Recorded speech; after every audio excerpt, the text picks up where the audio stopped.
Okay, we are live. This is my good buddy, Caitlin. She's going to interpret. Thank you so much.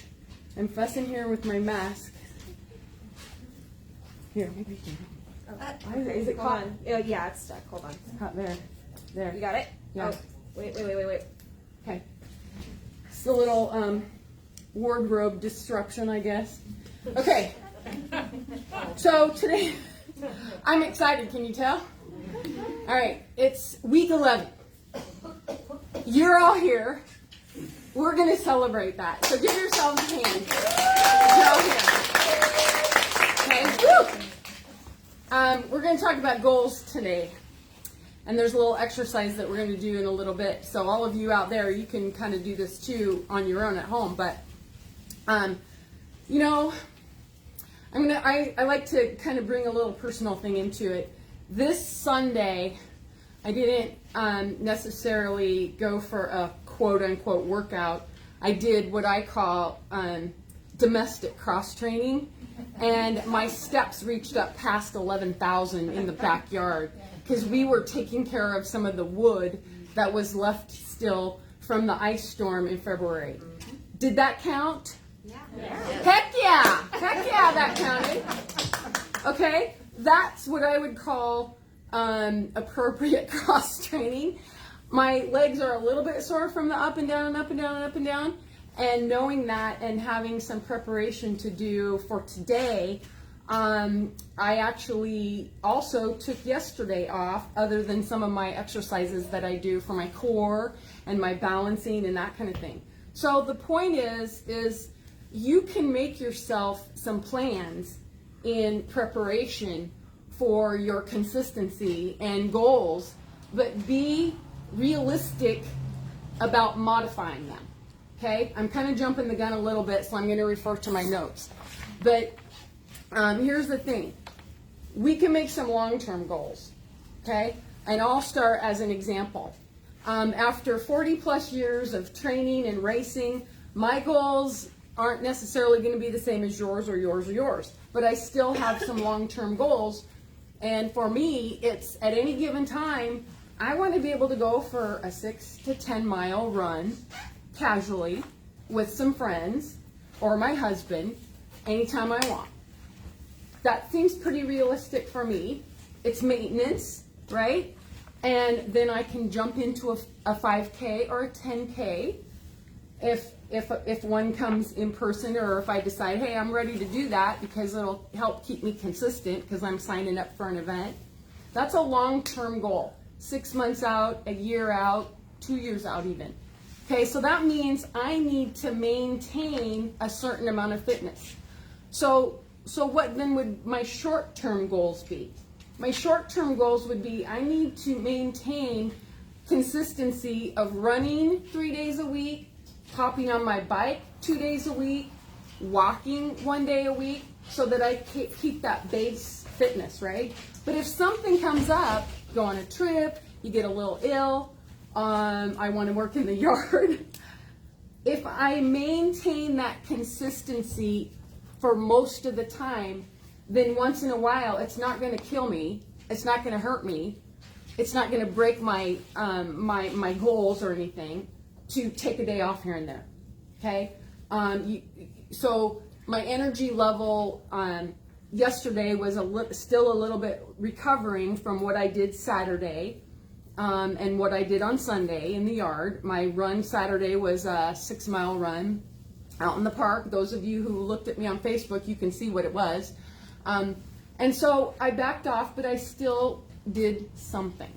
Okay? So think about what your long-term goals are and what your short-term goals are and go from there. So we need some preparation and accountability.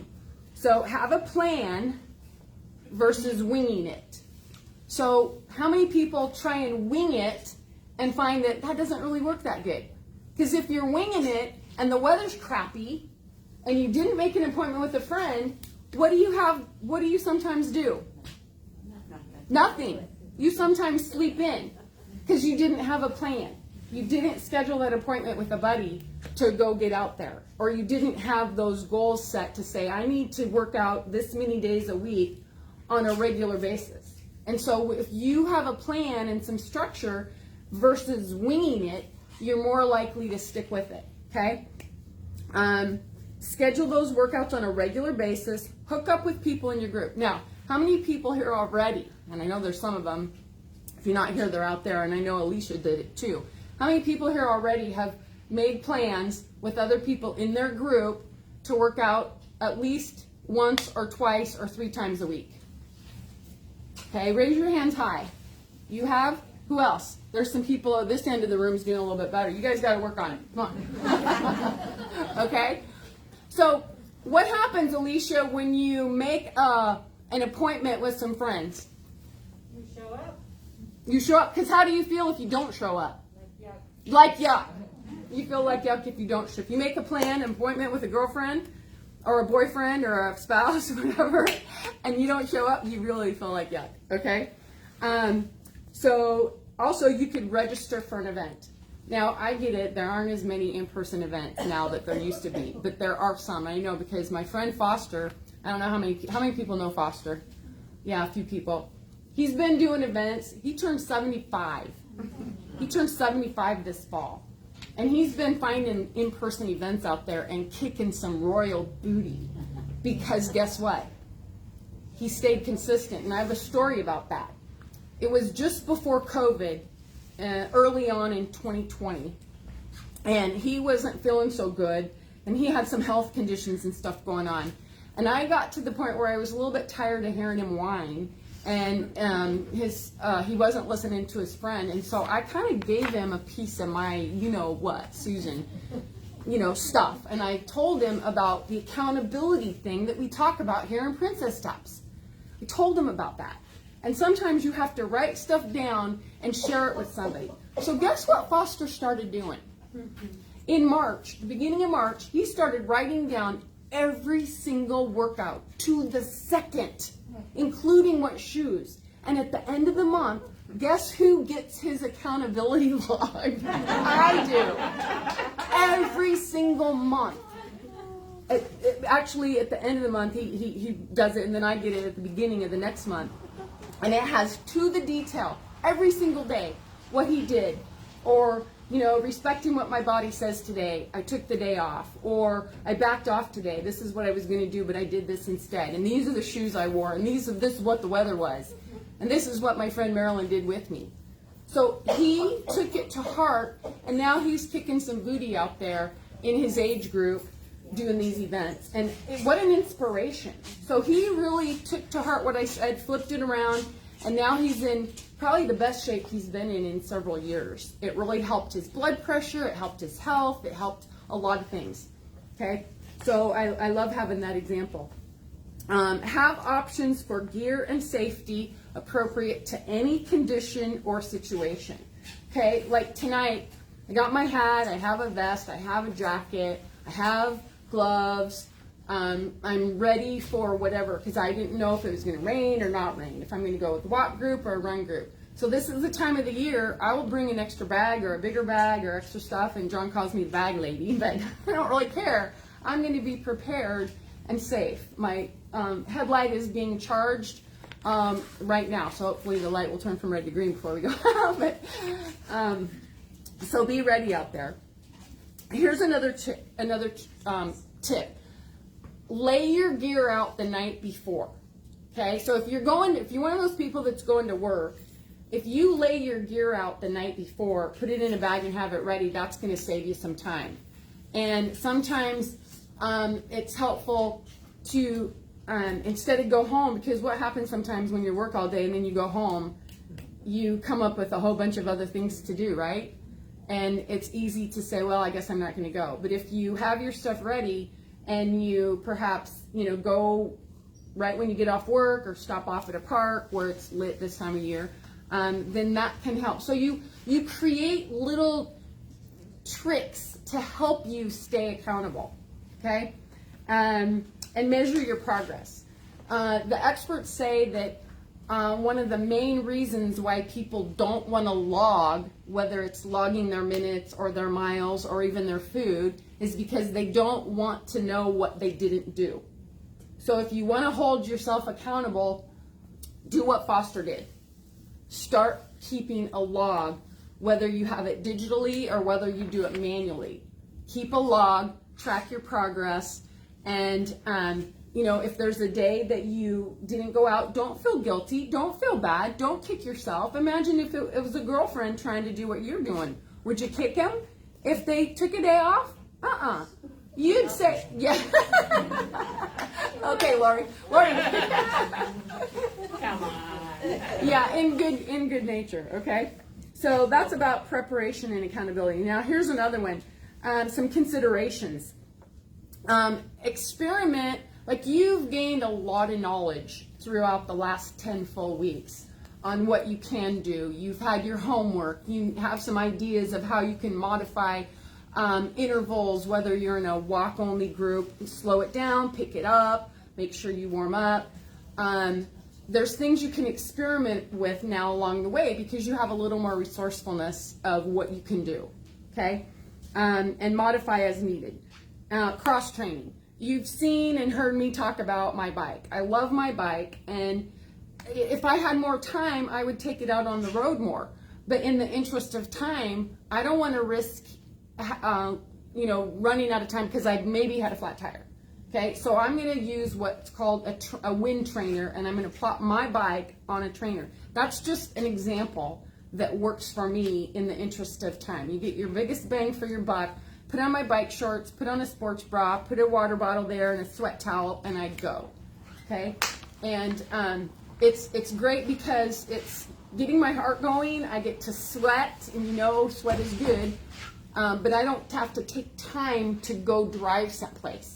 And it's given me a break from the impact of running, okay? And, who's the youngest person in here? Maybe Morgan?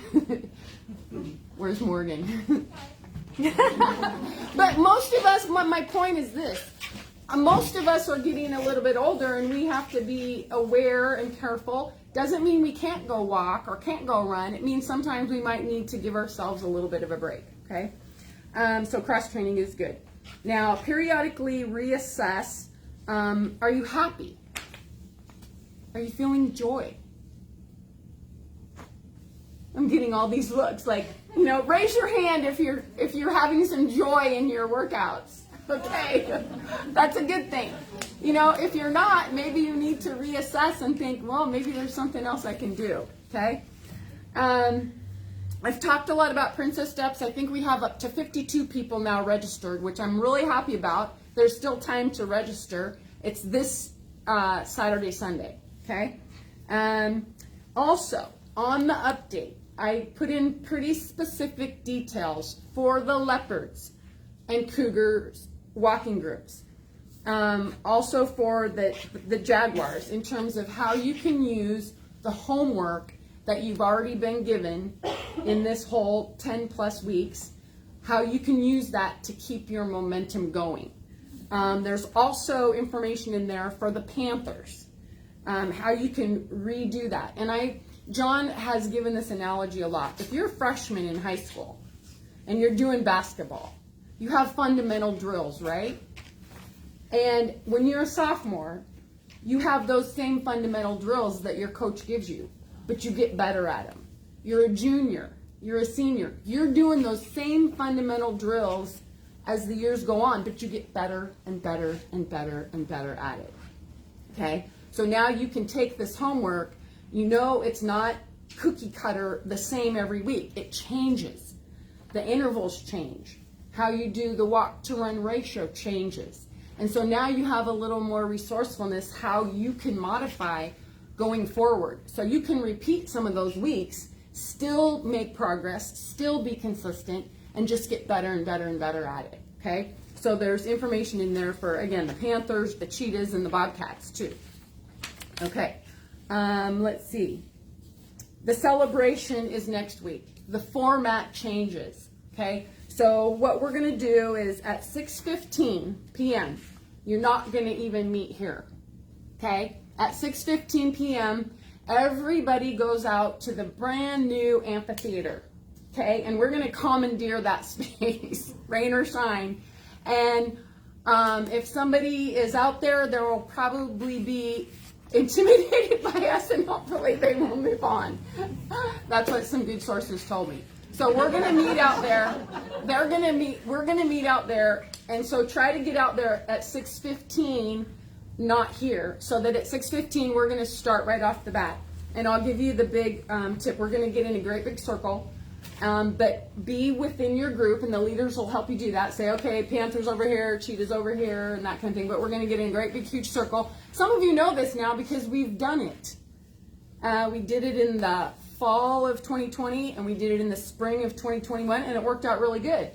Except for we were in the big green meadow over here. We got lucky it didn't rain. So we're going to take our chances of going into that big amphitheater next Tuesday and do our thing there. And you're going to answer this question. What have you learned, and how will you stay accountable and consistent with your fitness? So you have a whole week to prepare for your answer. And we're going to go person by person around and do that. After that, and I'm giving us, last time it took about 45 minutes, so I'm going to give us 6:15 to 7 to do that. And when we're finished going around with everybody, then you're going to go on your 29-minute walk or run. And then after that, it'll be approximately 7:30. Everybody's going to come back here. And we're going to have some snacks, single serve, snacks and beverages, compliments of Ultra. And we're going to do a raffle. We're going to raffle off a couple pairs of shoes. We're going to raffle off some goodies. You asked me last time. I picked some stuff. Princess Steps hats, cool socks, this cool New Balance little fanny pack thingy. Yeah. Okay, so we got some time. Goal setting. Set your goals, write them down, share them with somebody, hold yourself accountable. Now, the leaders have some clipboards over there, and I'm going to have you break into your groups, and with the leaders and the clipboard, we've done this little exercise before. I'm going to take, is Kendra here? No, okay. I'm going to take one of the clipboards just to tell you what's on it. Okay. So what is your fitness goal? I don't know. Can you, here, hold this. I'm going to see if they can see it. Come closer. Okay. Yeah, there you go. Back a little bit. Just a tiny bit right there. Hold it right there. Okay. That's good. Now I'm just going to read it to you. The first one is, what's your fitness goal? Is it be more physically active? Like take the stairs versus the elevator, or park further away? Walking. Are you going to, or running? Are you going to get started? Are you going to increase your duration? Are you going to get consistent? Are you going to increase your frequency? Are you going to sign up for the spring clinic? Are you going to join up with other cats? Cats, you know, like women's clinic cats. Are you going to join a gym, other stuff, sign up for a race? So right now, we're going to sign off, and all the groups are going to get together and go through this little exercise. And we'll wrap it up by 6:45, and then we'll go do our thing. Okay, are there any questions? What was it that you were talking about that's happening this weekend? The Princess Steps, the GFR virtual Princess Steps 5K, 10K is this Saturday, Sunday. And I have 52 of you have already signed up, which is awesome. And it's open to the public. It's free. Yeah. And all the information to sign up is on the update, the last 3 or 4 updates. It's up there. Good. Yeah.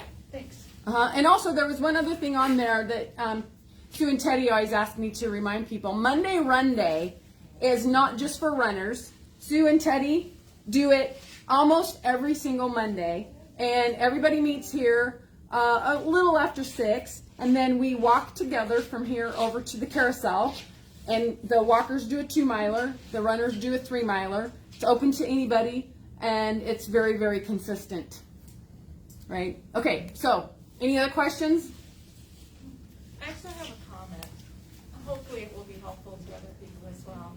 One of the things that helped me most was when I started getting to about week 5 and I was hitting the wall, and I was needing more walking than running, and more so than with what the rest of the Panthers were doing. And I noted at the beginning of these sessions, you typically talk about how you can switch groups, you can do whatever.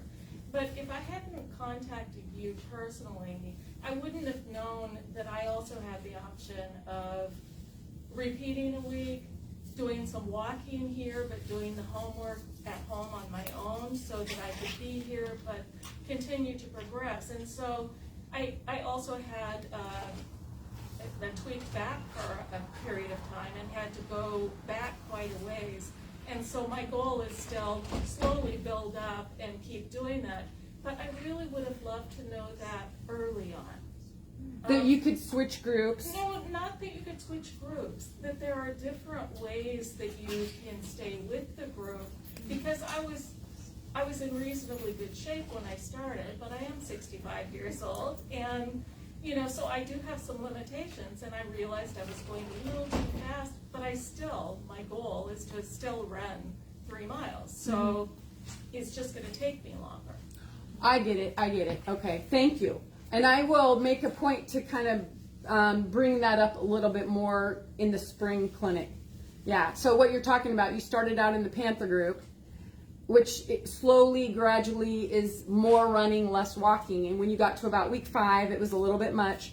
So you were able to keep doing the Panther stuff on your own, but on Tuesdays you joined a walk group. Yep. That was a modification that has worked for you. And that helped me, because I really didn't want to go back to all walking. I really wanted to continue with running, but I needed to slow it down.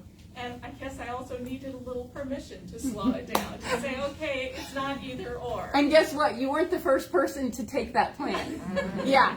And I think that the answer there really is, anytime you have a question, whether it's towards the end of the clinic, the middle of the clinic, or in the beginning of the clinic, if you have a question, you wanted to do a walk to run transition group, for example, and something happens and it's not quite working for you, as I always say, come and talk to me. Come and talk to me. I'll do my best to help you out. So thank you. Okay, I'm going to sign off here with Caitlin. Thank you, Caitlin. And we're going to get going on our little exercise. Oh, thank you. Thank you.